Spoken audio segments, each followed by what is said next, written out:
Welcome to EFT MBA Mastering Business Acumen with the help of EFT business experts. Learn the marketing, mindset, and skill set you need to create the EFT coaching practice of your dreams. Visit www.eftmba.com for more information. And now, here's the EFT training team that embodies the art and science of EFT. Alina Frank and Dr. Craig Weiner. Hello, everyone. Welcome back to our show. We're really excited about this topic. And we made it. We had a lot of things going on right before the show, but we're here. We're just so delighted, and we got a lot of already some great buzz about what this show is going to cover. So we train. Actually, I was just gonna say that I posted out on social media, and I am just getting people going, oh my God, this is so important. I work with this, I deal with this with the clients I work with other coaches, and it's gaining a lot of buzz. Apparently, this is a topic that really needs to be talked about. So that's why we're here. Yep. So we have worked with thousands of EFT clients and students, and we watch for relevant trends in the field. And one trend that has intrigued us, and one that we feel very passionate about reversing, is this whole idea of why women get stuck in their business. So we have fabulous students and mentees that go through our programs who are women. The vast majority are women, and those of you that have gone to live trainings know that you look everywhere, you look around you, and most of the people attending are women. So they have great training, they develop really good tapping skills, have great resources and connections, they're great people, and yet they struggle in creating successful practices. There seems to be a bit of a gender discrepancy in the creation of a successful business, even outside of a corporate glass ceiling profession like EFT. So we're devoting the next 30 minutes. We know how valuable your time is, so we always stick to 30-minute shows. And so we're going to spend the next 30 minutes really hashing out what's here, and what needs to be resolved. So, Craig, you want to talk about some of the amazing numbers of women and how women are really driving the economy? Well, I just want to say women rock, and especially in business, So let's just give some definite acknowledgement to just a major shift that's happened. So, right now in the United States alone, there's over 10 million businesses owned by women. Mm-hmm. That's huge. It's a huge number. Their business accounts for over $2.5 trillion in sales. Wow. That is no small thing. It's huge, and it continues to grow. Women are just taking over. Here we go. We just got to keep going with it. 20% of all women-owned businesses used only $10,000 or more to start their business. Okay. Actually, I want to clarify that statistic. So the statistic was that 20% of all women-based businesses used between $10,000 and $50,000 to start their businesses. And I would say that if you do it right, with the right resources, you can start your EFT business with a lot less, which is what I had to do. I was forced to do that. I did not have the money to spend to really spend on a $25,000 website. I didn't have tens of thousands of dollars to give to a success coach. And so that's one of the things that is really attractive about starting an EFT business, is that you can start it pretty relatively inexpensive shoestring if you need to, and then reinvest the money that you make into it when you start having that money come in. Good. It does. That is wonderful when you start to look at, you do, of course, have your expenses to get trained. Mm-hmm. Appropriately, right? Mm-hmm. And you've got your basics to get into the business for your certification, and you have your basics to be able to open up with, your insurance and your promotional materials. But in the big picture of opening a business, that's a pretty small chunk of change overall to get started into a business career. Compared to other professions, compared to a brick and mortar business. I mean, you have a brick and mortar business, and we don't need to talk about how much that took to get started. No, we don't need. as a chiropractor. Think about all the equipment that you need as a tapping professional. You need your hands, your fingertips, right? And you need a telephone and headset, right? Mm-hmm. And you need, you need to be able to design a website. You've got your cards. You need to, wait a minute. I sometimes you say things, and I just like to clarify. You said to develop your website. We don't. A lot of us have absolutely no technical experience in designing and starting a website. So I said to create one. I didn't say you design it. So you're going to have help, right? So you have those costs of those things. But compared to what kind of inventory you got? Yeah. What kind of inventory I got? Well, now, because I've been able to reinvest in my business, I have all kinds of products and things like that. But as far as overhead, I use, for most of the time, I do have a one-day-a-week practice, but most of the time I'm sitting here in my home in a space that I created just to be able to work on Skype or with the occasional in-house client. So that's it, a desk and my laptop, and I'm good to go. So that's a huge advantage, and that allows women who don't necessarily have a large investment income or capital to be able to put into it to be an easy start or entryway into the profession without having to have a large capital expenditure, and that's really helpful. Yep.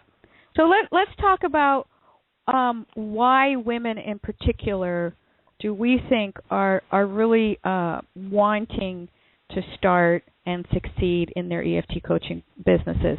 There are several reasons, and I think that they apply not only to EFT coaching businesses in particular, but also any kind of healing arts profession. Why women, we see them in droves looking to do this.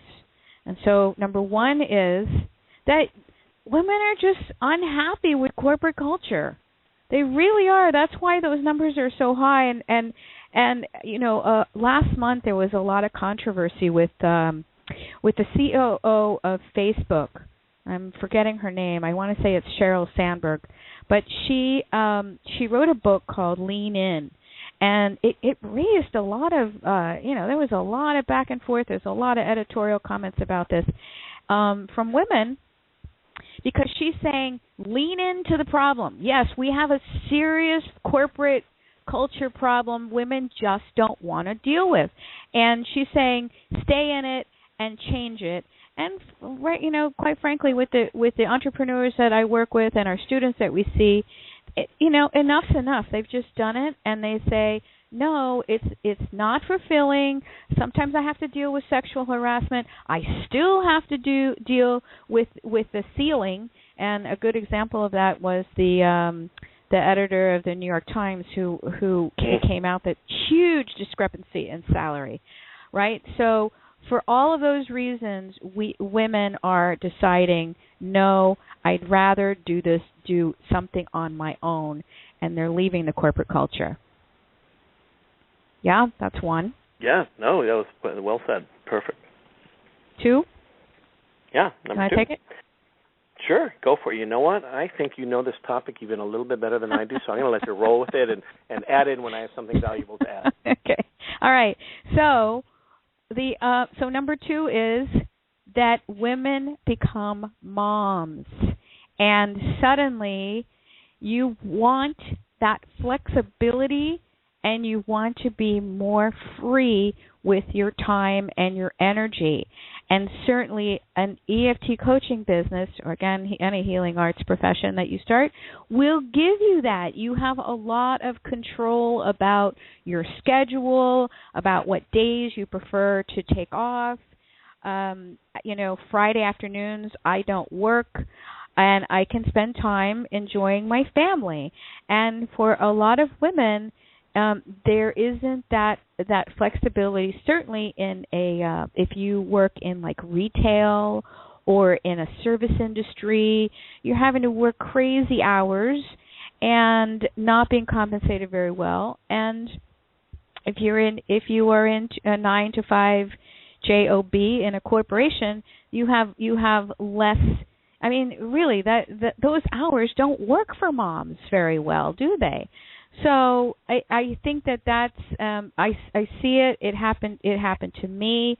I struggled, and I had a wonderful job, and I had lots of flexibility. And yet, when I had my second child, I didn't want to commute 45 minutes each way and drop off, 2 kids. I just couldn't do it. Something inside of me was just like breaking every time that I did that. So I found a way to stay at home for a little while and just be a full-time mom. And then I transitioned to starting my own healing arts practice. So I see that often, that at that point women just want to make their kids and their families more of a priority, and so they switch over at that point. So number 3 is that for a lot of women, I think more so than men, quite frankly. I mean, working with female entrepreneurs and male entrepreneurs, I would say that we in particular need to live a life with purpose and meaning. We really need that. There's a part of us as women, the caretakers, those of us that help others in so many ways. We do want to give back in a really meaningful way. We want to, when this life is over, we want to feel like we helped many people, and we were able to change lives, and we had a sense of purpose. And so I think that's another real reason why women are wanting to start and thrive in their EFT businesses.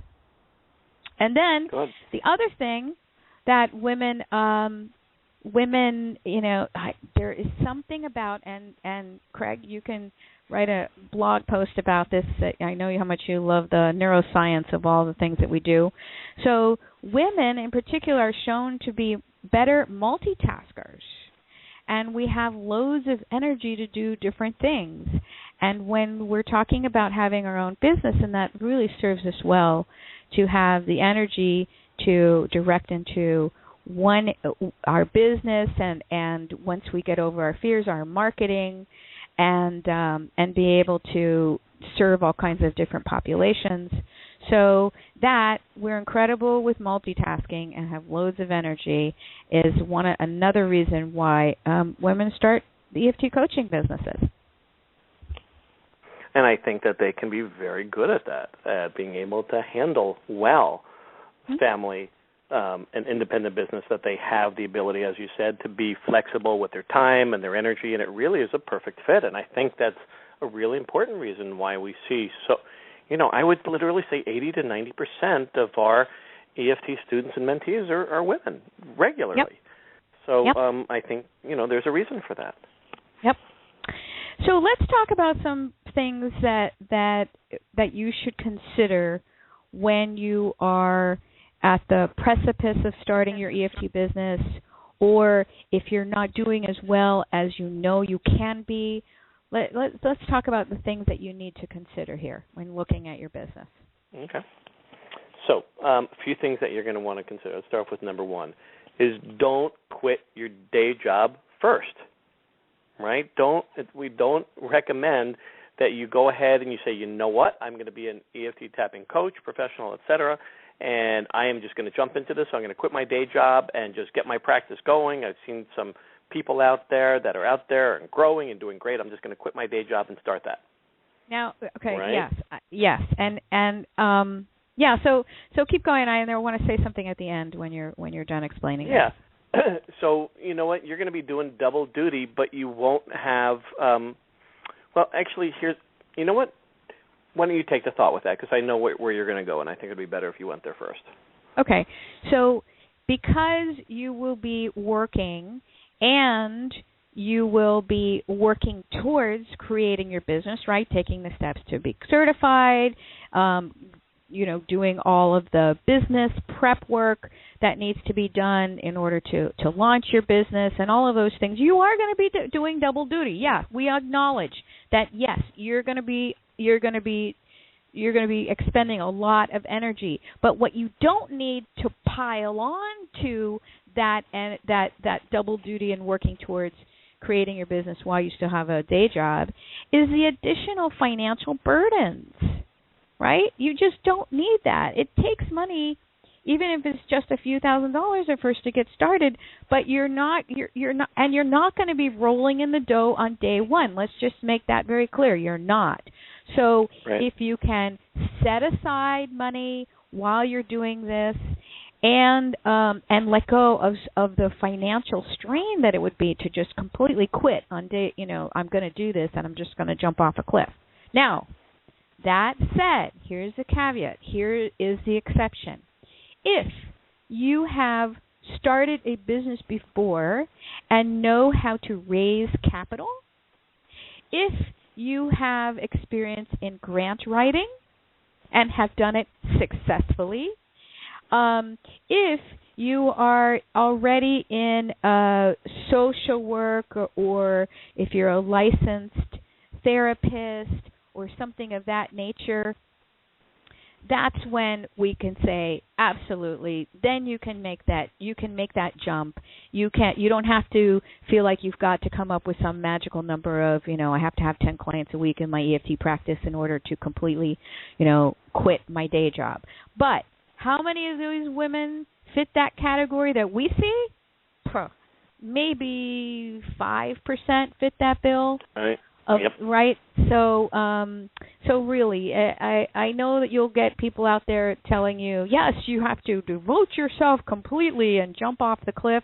We see so many people struggling because then it's that added pressure, burden, fear, crisis, chaos. Oh my gosh, how am I going to make my rent? Why do that to yourself?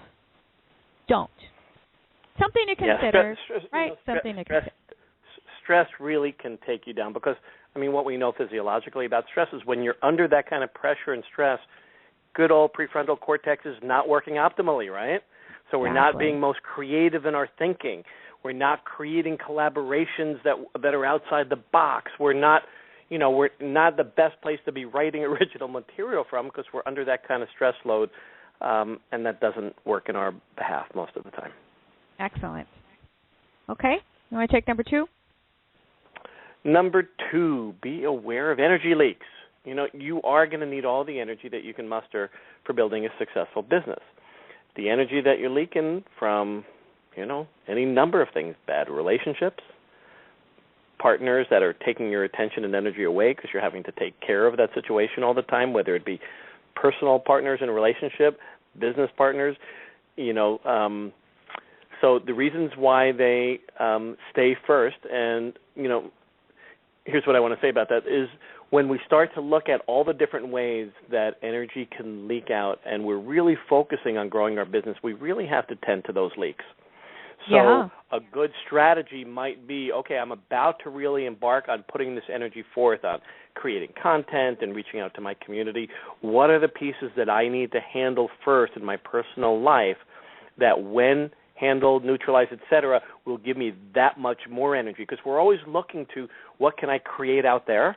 What can I do? What can I create? What kind of connections can I make? All those external energy ways that we're looking to make things happen when we will free up a ton of energy when we take care of the things that are sapping our own energy and give us a lot more freedom and time and energy and ability to focus outside of ourselves in our marketing, in our reaching out, in our involvement in the community. Because when we have things that on the home front are sapping that emotion, energy, etc., boy, we just don't have a lot free for those ways that we wish to go out into our community and the world with, business-wise. Yeah, I wrote an article about this a few years ago, and what I called it was shaking. It was something like shaking the pillars of your foundation, right? So here I am. I'm standing on my foundation, like as if I am building a house. I'm building my business. I'm building a house, and the foundation, if it is not rock solid, I'm not going to get very far. And so my foundation, if it's built on a platform of really crappy romantic relationship, oh my gosh, I see that left, right, and center. It's like it then. What I've seen female entrepreneurs do is get sick. They run out of money. All kinds of weird things start to happen because they're not in the right partnerships with people. I mean, women just they live for relationship. We are programmed to just have relationships with people. And if what we're building our business life on is a solid and stable home life, and that isn't there, the rest of it's just not going to happen. So you've got to work at that. And sometimes that does mean leaving, and sometimes that does mean staying and repairing, and sometimes it means ending bad girlfriend relationships and limiting the amount of time you spend on the phone with your mother, right? So all of those things are energy leaks. Be very mindful of that and draw back your power and your energy by limiting or eliminating. Good. Very good. Changing. No. Yep. No, that's great. Okay. What about specifically finding your passion? Right? So in other words, I think that a passion for healing and a passion for changing people's lives is really, really, really important. But especially women need to be energetically fed by aligning with what they're passionate about. I think I think we all do, but I think especially women really need to feel that what they're doing has a purpose and a vision and is aligned with who they are and what they want to see in the world. And when they're not aligned with that, I think that it really takes away that if they can't align money with vision, I believe that there is an inherent problem that happens there and a disconnect, don't you? Absolutely. And I would also say that it's important to find your passion in the marketing strategies that you resonate with. So if you are a good, let's say you're passionate about writing, then really that's where you need to focus your attention on. If you're really passionate about, and yes, there are people out there that really love filming video, fantastic. Do it right, do it well, know what you're doing, make sure you know what keywords to use and that sort of thing when you're putting it out there, but do it. So if you like having if you like audios, then that's what you need to be doing. So finding your passion not only in who you decide to work with the most, aka your niche or what you're specializing in, but also who you want to be networking with, communicating with, and the different channels for that and the different media outlets for that. So finding your passion, so very important for women. We just need that. That's part of what drives us is the passion part. And when you're driven and you're passionate about something, then you're in the flow. You are in the flow completely, and that actually opens you up to more abundance. Good. Well said. Okay. So number 4, I'm going to say is prioritize. You need to consider how you are going to prioritize, right? Everything has a dark and a light, right? So in the light, oh yeah, super multitasker, super loads and buckets full of energy. I could do everything all the time, and I could be, the captain of industry and Martha Stewart. No. So, I got a quote from the dean of Cornell Medical College, and she says that she likes to admit that her linens aren't perfectly folded all the time, and that she had to decide what mattered and what didn't, and learned to be a perfectionist in only the things that mattered. Learn to be a perfectionist in only the things that really matter. And where does it matter? It matters in your coaching skills, in your coaching work.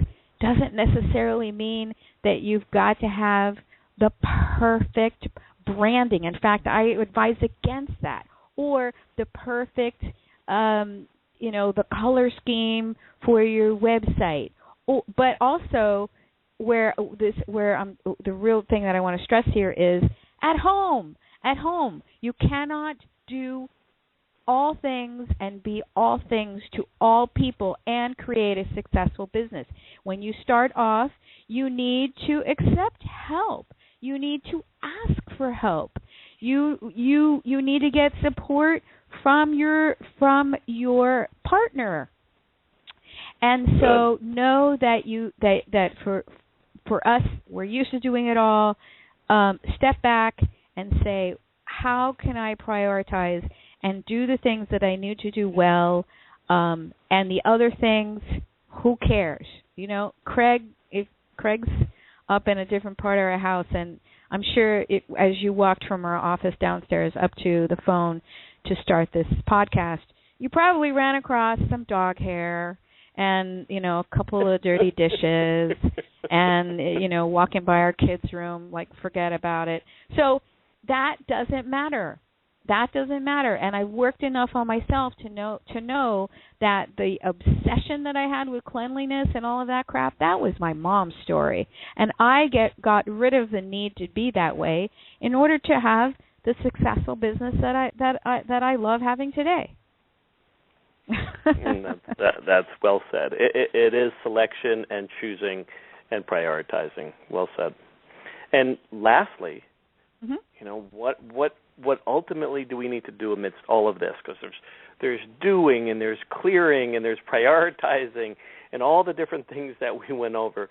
And ultimately, one of the things that we have to do to be able to thrive amidst all of that, speaking to women, but really, of course, speaking to all of us, is taking care of ourselves, right? Oh, yeah. In the process, right? So, you know, in the airplane, what is the stewardess or the steward who's giving the announcement? They say, put the oxygen mask on yourself first before you go to help anybody else, right? I know it's so obvious, but we have to take care of ourselves first in order to have the energy and reserves and resourcing state to be able to really help others. And, you know, there's such a tendency in the health and healing professions to put other people first, to take care of them. Well, we do that to the point of exhaustion, and then we can't, and then we collapse and we break down in disease or all the different states that take us out of balance. We have to take care of ourselves first. Yeah. Right. So what does that mean? That means sleeping. That means getting off of Facebook and having that be a major distraction to you taking care of yourself. You're gonna have a lot more benefits going outside for a walk, or going to have getting a massage or a foot rub or anything, rather than to turn on some media and get lost. Taking care of yourself, going to sleep on a regular bedtime, and unplugging, eating well, exercising, meditating, tapping. So all of these are self-care protocols that you need to put into place, because right now, before you have a super full practice, if you don't have these in place now, it certainly will not happen when you are so busy that you don't have it as a routine. Good. Yep. Really good point there. Okay, great. So this was wonderful to be here with you all today. Please go check us out at EFTtappingtraining.com. Sign up for our newsletter there, and you can check out our EFT MBA program. And we just closed our doors. We should make an announcement about that, because we just closed our doors, and we have fabulous people from. We have people from Switzerland. We have people from Australia. We have people from all over the U.S. And it's just incredible, the group that we have. And we're going to start. Yeah. We start reviewing applications in a few months for the next round. So thank you all very much. Yeah. And remember, keep on tapping. Thanks, everybody. Join you next time.